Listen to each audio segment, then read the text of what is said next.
We are moving on to a portion of the class that is focused specifically on the aspects of the family because that is one of our most important societal institutions, one that shapes us all throughout our lives in a myriad of ways.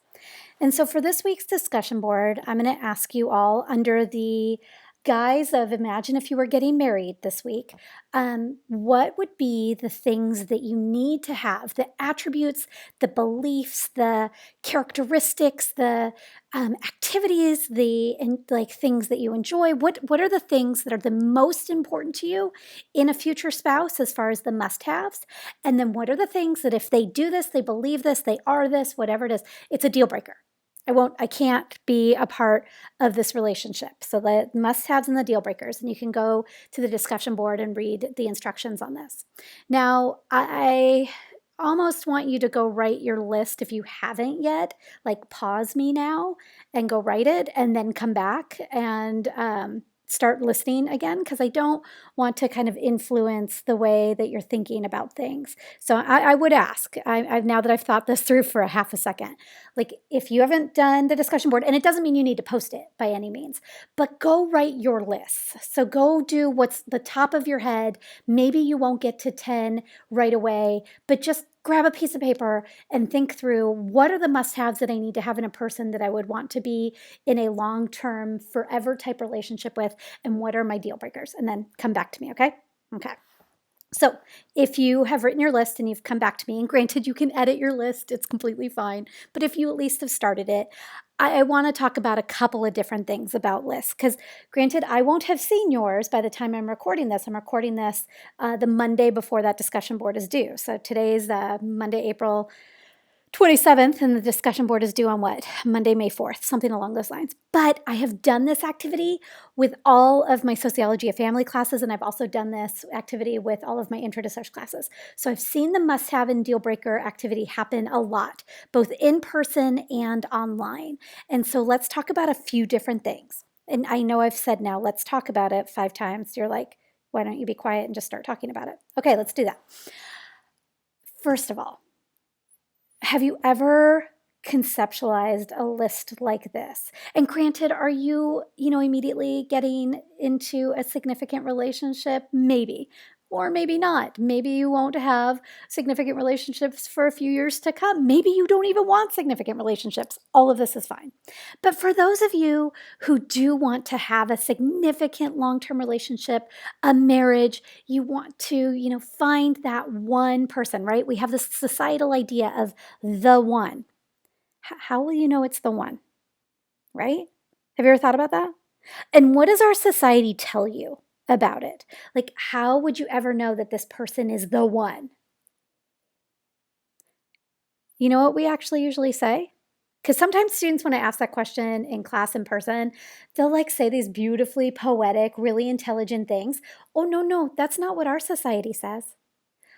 Literally, what the kind of like storytelling aspect of like, how do you know it's the one?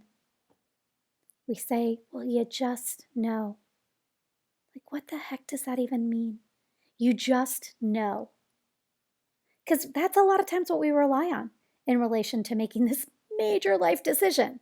This very vague statement. Like, what does it mean to just know? And we do this continuously with relationships, by the way. We have all these very vague statements, and that goes against critical thinking. Remember, the first aspect, the first general standard of critical thinking is to be clear. How often are we really clear about the aspects of a relationship as far like a lot of times we keep these things kind of private under wraps, and absolutely privacy can be important, but we also do each other a disservice by not talking about the challenges, by not talking about what works and what might not work and things along those lines. So I kind of want to, challenge you on this. You just know. Now, granted, if you were to ask me right now, how did you know about Sean? You know what my answer would be? I just knew. I did know though. I just knew. But I've had to go back and think retroactively about what that means. Sean, I realized early on in meeting him in college the first time when I was college aged and actually ended up flunking out, right? He'd never really done anything wrong in his entire life. He was just good. Like maybe he like drove his, I don't know, Oldsmobile Cutlass too fast on the back roads on the way home from the McDonald's he worked at in Oregon City, through Malala on the way back home to Colton. Like, these are places in Oregon where Sean grew up. Like, other than that, he always did what was right. That was one of the things that really stood out to me. One of the other things that stood out to me is the way that he talked about his family and his parents, and how he just really had a lot of love and pride and happiness with his parents. Those were two things that really stood out to me. But I want you to think about for yourself, what are those priorities to you? And kind of conceptualize now, what would you be looking for? What would be indicative of a person that you would want to spend a great deal of time with? Quite honestly, in some cases, some of the most quality time that you will have as a human being on this earth. How do you know you're going to find that person? Okay, so I will be very eager to see your must-haves and deal breakers. I will be very eager to see your comments on each other's, because a lot of times the reason I keep the discussion board hidden is kind of then when you go and look at your classmates' answers and they have the same answers that you do a lot of times, like, there's a purity in that. It's not done in a way, some other classes might use it like, oh, I don't want you to know the answers before you answer yourself. That's not what this is in our class, right? Because we're not answering test questions and quiz questions and things like that. We're having a conversation. And so by virtue of keeping it hidden until you post your own, now that you truly have these things in common with your classmates. And a lot of times, a lot of people have similar must-haves and similar deal breakers. But also the other thing that might happen is you're going to read your other classmates' list and you're going to be like, oh, I didn't even think about this. And then last thing I want to talk about with must-haves and deal breakers before I go on with the actual couple of theories I want to share in this lecture. If you met a person, and I want you to look at your must-haves and deal breakers list, right? Your own. I also want to have you look at your classmates. If you met a person and they just had all the must-haves, oh my gosh, they were like a must-have factory. They just seemed amazing. How many of the key aspects of a human being you are looking for, and they just have it, right? They're amazing, amazing. I want you to look at your deal breakers list then and ask yourself, what would still be a deal breaker? Because a deal breaker means I can't be in a relationship with you. So sometimes students will list things like, I don't know, must love dogs. Sometimes things are, and this is perfectly fine because it's important. Some things like height. Sometimes, can't tolerate spicy food, something like that. Now, absolutely, I could see where that could be a challenge in a relationship, but I would ask you, would that be, if somebody had all these must-haves, would their fact that they can't really handle spicy food still be a deal breaker? And if it is, that's great that you have a sense of who you are and what is important to you, because by all means, I will tell you, being married to somebody, now granted, I can't handle spicy food. I'm such a wuss. So it's not about spicy food, but I'll tell you this. I love food. I absolutely it brings joy to my soul, like few things, food, music. I love all of these types of things. Sean likes food, right? But he doesn't have this it doesn't send him to a place of just bliss beyond description, right? He really likes it, but he doesn't have that passion and love for it. Same thing, honestly, with music. He likes it, right? But it doesn't move him in the same way that it just, it's all consuming to me.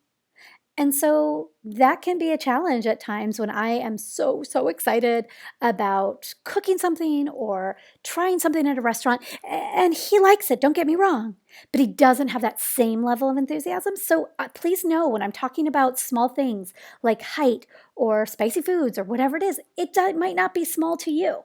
And that is perfectly fine. So I don't want you to go, oh, well, I really shouldn't write this on my list because maybe it'll seem like it's too small. No. What's important to you is important to you. Write it on the list. Absolutely. And I know and can trust that your classmates are amazing people. This is not about judging each other's lists in any which way, nor should it be, because that is not fair and that is not right. And that's also a critical thinking aspect, right? Not being fair. So there's a lot to unpack here. And so, must-haves and deal breakers, although it's done in kind of a lighthearted, playful fashion, as so many things in this class, this is a real chance right now in these following discussions and activities that we're going to have together, right? Because our discussions are activities we would have done together in class, to really think through the critical thinking aspects of, where did you get these ideas? Why are they important to you? Are they fair? Are you clear about this? Is it logical? All of those different aspects of critical thinking applied to these very personal aspects of our lives, relationships. Okay, now that I've been on this slide for about 500 years, let's move on. Reiss's wheel theory of love, I want to introduce you to a couple of theories, like I said, is all about relationship formation. What takes place to get a relationship started. And so the first thing is rapport, and that's when you just feel really comfortable around each other. Now, historically, I'm giving something away. And so now what I want you to do when you go to look at the discussion board, 10 minutes before you do, and it's due rather, and you all are doing your work, you make me so nervous when I look on Monday nights and nobody's done the discussion board until the last minute, but that's fine. I can handle my own compulsive tendencies to get things done early. I want you to go through the list when you see your classmates listing their must-haves and deal breakers. And historically, good sense of humor or funny has always been the most popular, right? And so when we talk about rapport, that's part of it, right? That you share a same sense of humor. Now, that's the thing, because technically everybody is funny and technically everybody has a sense of humor. And so when you say sense of humor or funny, what you really mean is that you think they're funny, that you share their sense of humor. But that idea that you just like talking to each other, that's what rapport is. Then there's self-revelation, and that's when you start to tell the stories.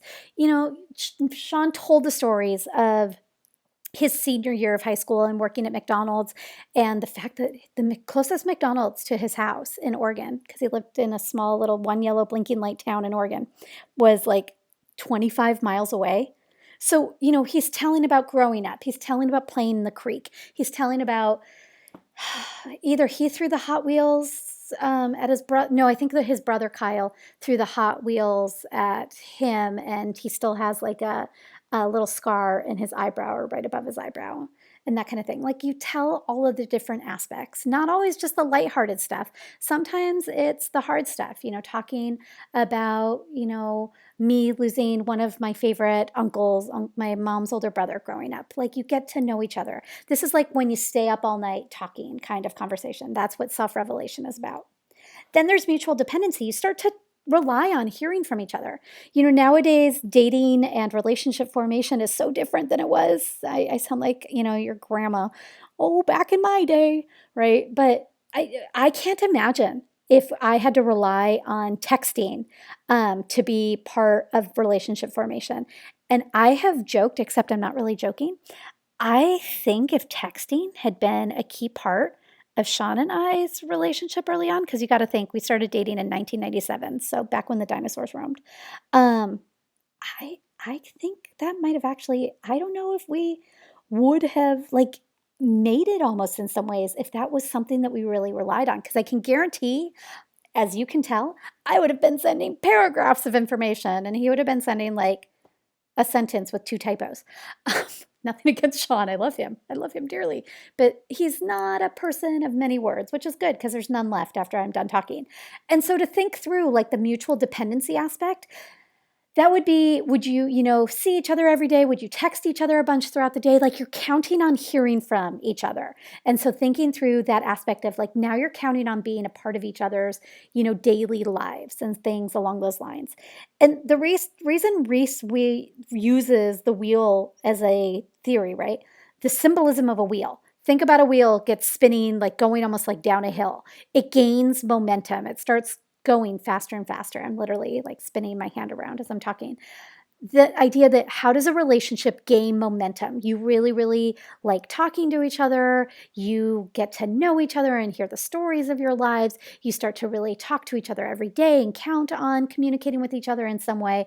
And then there's intimacy need fulfillment, where you basically say, I want a relationship. This is the boyfriend, girlfriend, boyfriend, girlfriend, whatever relationship you're in, this is the moment where you say, we want to kind of define ourselves and move forward in what we both feel is a relationship. So that's the end of Reiss's wheel theory of love. Okay. One other theory I want to share with you is Sternberg's triangular theory of love. And so you can see in the middle of this triangle, this is what Sternberg says is the ultimate love. And these are the components it takes to have it. So consummate love is, in Sternberg's opinion, right, or research or theory, is the very best. And it takes intimacy, and intimacy in this situation actually means friendship. You can see it at the top of the triangle, right? It means that you really, really like each other. You have a deep, abiding friendship. Sometimes intimacy is a word that can be utilized about physicality in a relationship, right? Being attracted to each other. In this case, when Sternberg uses intimacy, he means friendship. What he means for attraction is passion. So infatuation, which is over there on the left lower point of the triangle. So that is attraction. So you've got deep friendship with intimacy, you've got attraction with passion, and then you've got commitment. And so what it takes to have like the ultimate relationship is deep friendship, attraction to each other, and that you're committed to each other. But now you can see that the points of the triangle have one aspect of it, and then in between those is a combination. So let me take you through those. Romantic love. If you have attraction to each other and friendship, but you don't have commitment, that's kind of like a friends with benefits situation. So you might be hooking up with each other because you're attracted to each other. You're good friends, you know each other well, but you're not committing to each other. On the other side, you might have companionate love, where you're really, really good friends and you are committed to being in each other's lives, but you don't have the attraction to each other. And then at the bottom is fatuous love. And this is kind of the weirdest love to think of in some ways. You're like, well, wait a second. You're attracted to each other and you're committed to each other, but you don't have friendship. Well, fatuous love is really about timing. This is kind of a love at first sight. This is when somebody meets, somebody else and all of a sudden, like within a month, they're getting married. Like you just haven't had the time to invest in having a deep friendship. You haven't told the stories. You haven't gotten to know each other very well, but you jump on that attraction and you quickly go to commitment. I think that the other thing I want to bring up with this particular theory is the concept of empty love, because I think it sounds really like uh, foreboding, right? Like I would challenge the idea that and I just qualified it, right? Just being committed is empty because you don't have that friendship and you don't have the attraction. I would challenge the ideas that we have about relationships and especially it's a gendered phenomenon, like that so many times that young girls and women are socialized to think of, love in all of these hugely romantic gesture type ways. And that, we kind of dread this idea of just being committed to each other. I don't know. I don't know. I certainly know that I have aimed to have and make sure that I, like nurture friendship and attraction especially now that I've been in a marriage for, what am I thinking, 20, I guess it'll be 22 years this year. 21 years, something like that. 21 years. Yeah, 21 years.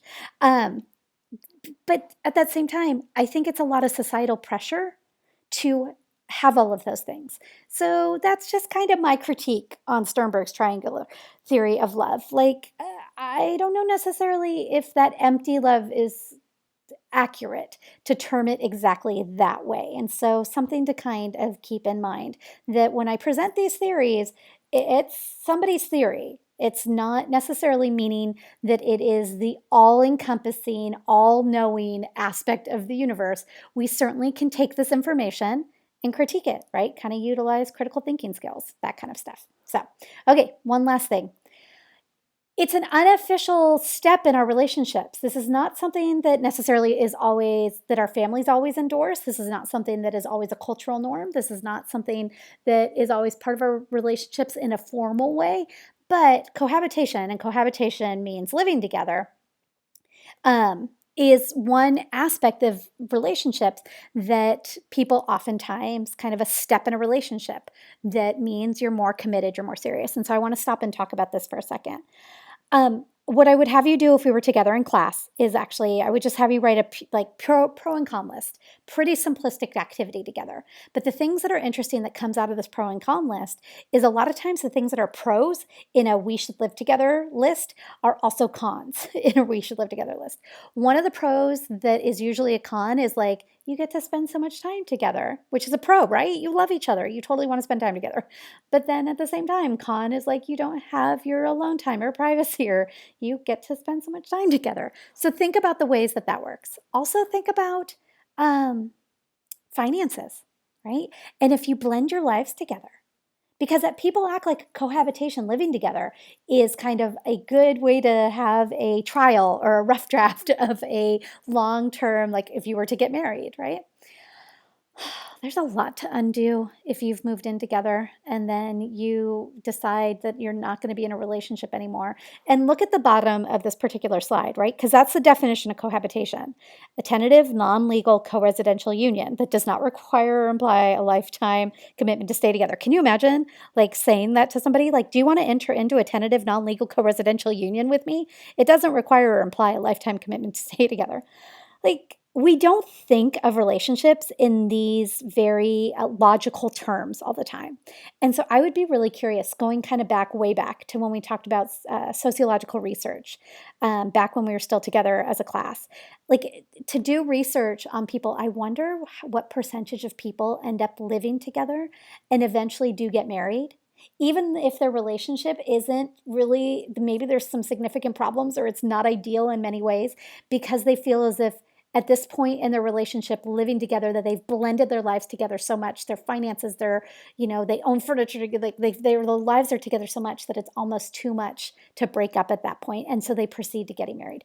It's just a simple hypothesis that I have, and it's quite honestly something that I think if you were to do research, that people maybe wouldn't even necessarily admit to, because a lot of times you want to have cognitive dissonance on this stuff and you want to kind of tell yourself, no, it was always good, I always loved it, because it's hard to admit when you have struggled or maybe made a decision that has impacted your life, not always in positive ways. But it's just kind of something to think about, as far as the fact that a lot of times in relationships, we make a lot of decisions without applying logic, without being reflective, without thinking about what's fair or clear. And so please, please, please think through all of these different things. Again, this is a chance in our class that you can turn all of these skills on your own life's path. You can think through, what do you want and why do you want it? And how are you going to create it in your life with somebody else? So I really, really hope that you see the value in what we have talked about today and what we're going to talk about over the next couple of weeks.